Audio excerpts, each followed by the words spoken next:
What is good, guys, and welcome to today's video. As you can see behind me, pink S15s, which means we're at Yashio factory, of course. Sorry for the lack of the upload yesterday. It was a public holiday here in Japan, so I spent the whole day with May just chilling at home.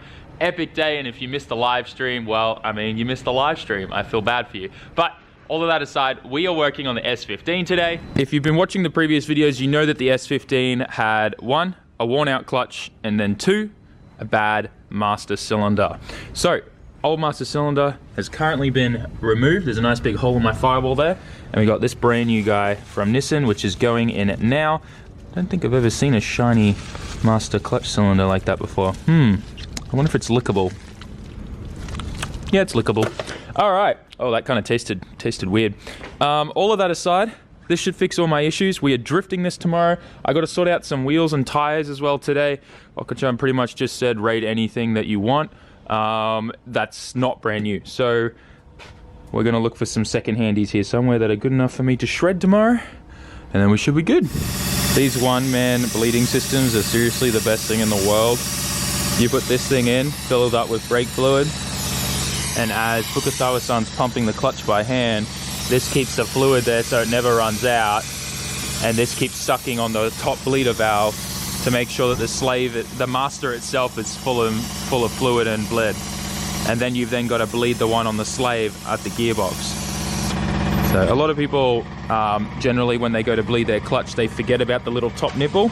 So a lot of masters, especially in like all the Nissans from the late 90s, early 2000s, have a top nipple on them. A lot of other cars, I'm sure, do the same thing where there's a top nipple for bleeding. Some even master cylinders for brakes. See this top nipple here?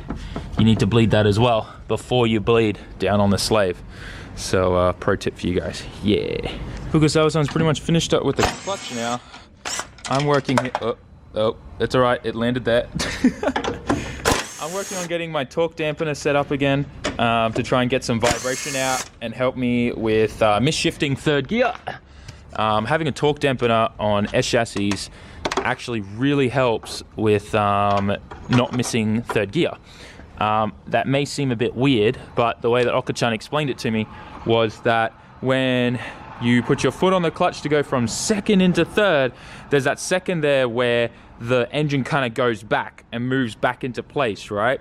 Now, during that engine movement and stuff, and when you're trying to shift into gear, can cause issues and stuff like that. So having a torque dampener actually helps you not have that issue because the engine stays in the same place when you're going for that clutch, input and then going into third gear. So that should help with that, as well as stopping this thing from, oh no,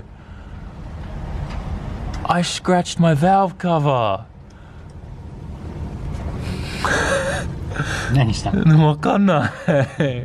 Oh, I want to cry now. That was such a pretty valve cover. Maybe we'll get some touch up. Hang on. So yeah, we're going to go from here to here. It's not the ideal position, but top mount turbo's in the way to go from here to there. Previously there was just like a little L bracket here, but that got worn out from all the engine movement and snapped in two, and I'd rather go off this thick bracket directly, so we're going to do it this way. And bam! Just like that, everything is all done. That's probably why I keep scratching my valve cover, because I just keep throwing random things at my car. But all of that aside, guys, everything's all together. We got the engine torque dampener on there now, so the engine's not going to move at all. I'd also have Nismo engine mounts, so that's like pretty much the best case scenario to prevent these things from moving. I've pretty much put solid mounts in this thing now with that and a combination of that as well. So it'll help a lot with misshifting and issues like that, because who knows, when you're drifting, misshifting is the devil, especially when you have a $7,000 Nismo transmission. I do not want to grind third gear in this. May have done it once and I nearly cried. I was like, oh my god, my poor baby. Anyways, it's kind of scary, honestly. I almost want to take the Nismo transmission out and put a factory one in, and because I don't want to hurt the Nismo one in here, because I know how much it's worth. Anyways, all of that aside, looks good in there, nice and tidy. I'm pumped. Let's take this thing for a drive, see how the new clutch feels, see how the new clutch master feels. Clean up a little bit first though, and then we'll get to it. I've got a spare bolt here that I'll put away too that I didn't end up using. All right. Whoa, the clutch in this feels epic now. Whew. Haven't even really gone for a bit of a rip. Take this thing for a bit of a drive, see how she feels. Oh, I'm a happy chap right now. Man, car feels so much better. I am pumped to be drifting that tomorrow. The thing's gonna feel incredibly different. I'm also just excited to go drifting because for the last, since the last time I went drifting, I've been really kinda, I guess, contemplating and just thinking about all the mistakes I make and generally like how that reacts with anxiety and stuff like that, and how the biggest reason of why I'm not getting to the level that I want to get to as quickly as I want to is really just because I'm just not sending it hard enough, which comes down to me just being a pussy, let's be honest. So I want to really try and focus on where my mind is at when I'm driving, and I think that's something that is important for anyone that wants to get into competition or anything like that. So in all honesty, yeah, I'm pretty pumped to try and just send it a little bit harder and not even think about, you know, what could happen, and just focus on driving and getting better no matter the consequences. I don't know if that's a good mindset to have, but it seems to work for Nulky, so let's do that. I know a lot of you guys were asking a fair bit about this 240SX S13 left-hand drive. OKAJUKU actually wants some more of these. So in the future, we're going to be probably trying to find some in California or something and getting them over. We just need rust-free shells. These are worth a lot of money in Japan. 240SXs, left-hand drive 240s, are worth a lot of money here. And we want to get some more for people who are coming from the States and want to learn how to drift and stuff like that. So we have the left-hand drive kind of format for rental cars. But this is a very special Yashio factory. There was only 5 or 10 or something of these seats made with the pink Brid logo, Lomax as well. They did a collaboration with OKAJUKU and did pink. So they're working on potentially bringing back a new collaboration seat with OKAJUKU and Yashio factory, which I'm pretty pumped about. Hopefully they go ahead with it because I'd love one, and they're going to actually have the Yashio factory logo there and stuff. It's going to look sick. But all of that aside, OKAJUKU said he's going to let me take this to Nikko circuit and get some practice in it with left-hand driving before I go to the States later on, because we've got some big drifting plans in the States later on this year, and I need to feel comfortable with left-hand drive for obvious reasons. And OKAJUKU said I should be fine. The only really confusing part is the handbrake. Because your muscle memory, you're going to always want to grab for the left hand instead of the right hand. So we should be able to figure that out pretty quick, he said. Probably like a good day session, he reckons I'll be fine. But yeah, this thing's sick, and I can't wait to go sliding in it.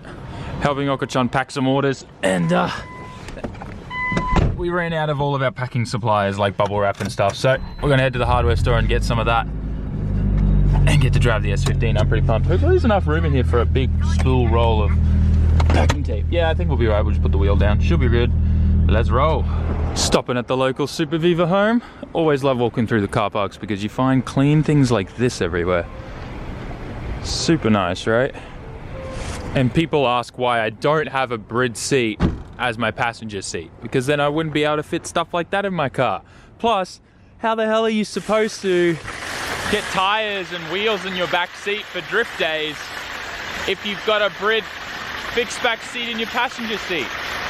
A lot of people got to realize here in Japan, I'm sorry about the noise, but it is what it is. Here in Japan, you drive to and from the track. It's very rare, unless you're a workshop, that you have a truck or a loader or anything like that to take the car with you. So your wheels and tires always go in the car that you take, plus tools and everything. Makes no sense to even have a Brid reclinable, really, because of how much work is involved to get those seats to recline properly. Now, Brid is releasing a new one that's like this quick release kind of thing, and the whole back comes off, or, you know, it's much easier than their previous design one. So I'm pretty pumped to try that out. But up until now, I haven't really needed to get one. But now that May's wanting to come out more and stuff like that, I think I owe it to her to get her a seat that she's not gonna fly around and fall out of while I'm drifting. So we're gonna do that, get a harness for her as well eventually. But yeah, I don't know, I'm just loving the sunset out here right now. I hope the camera does it justice, but it looks epic. Let's get back to the workshop, finish what I'm doing. Then I gotta head back to Yokohama because we're actually having dinner with OKAJUKU there at Chinatown, which will be sick. So time warping ahead. As you can see, I got both of my girls home with me. I'm so pumped. These two have never been home together at the same time. So this is pretty special moment for me right now. Obviously, this can't be parked here because then my neighbors can't get out. But we do have another car park just around the corner that we've rented for about $100 a month, which is pretty fairly priced here in Japan for where I live in Kanagawa, Yokohama. Closer to Tokyo, the more expensive it gets. Where we used to live, which was about 20 minutes away from Lake Shibuya. That used to be like $600 a month for one car park. So where we live now, that's very affordable. Where Okachan's workshop is, it's only 6,000 yen per month. But yeah, I'm happy with $100 per month. That's where the Skyline's going to be living, and my Silvia is going to be living here. So yeah, I'm going to unload all the tools from the Skyline into the S15, because this is not going to be able to be drifting till probably next week. We'll be doing a shakedown with it. So we've got to fix the turbo, timing, trigger kits coming, all that kind of stuff. So we'll have everything sorted out on that. But for now, let's get the tools into the S15. Keen to shred this tomorrow now that this is all fixed up too. It's going to be a good day. Well lads, I finished packing the cars and I am so pumped because I'm finally drifting tomorrow. It's been so long since I've skidded. Literally this entire year I have not been drifting yet. And okay, that was a terrible dad joke. It sounded good in my head. Never again. I'm sorry guys, please don't unsubscribe. I need you. Don't leave me. I love you. That aside, I'm mainly also excited because it's only 11 p.m. I've already finished editing, just got to finish shooting my outro, throw that in there, render it up, upload it in good, shower, bed. I will get probably 5.5 to 6 hours of sleep tonight, which is more than I normally do before drift events for some ridiculous reason.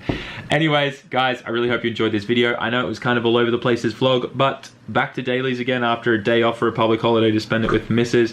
I'm going to try and have a few in the kitty this week. I'm going to work on getting a couple of videos so I'm like ahead by at least 1 to 2 days, which will really help so that I can take, you know, days off here and there, which is super important, especially when you're trying to pump out content daily.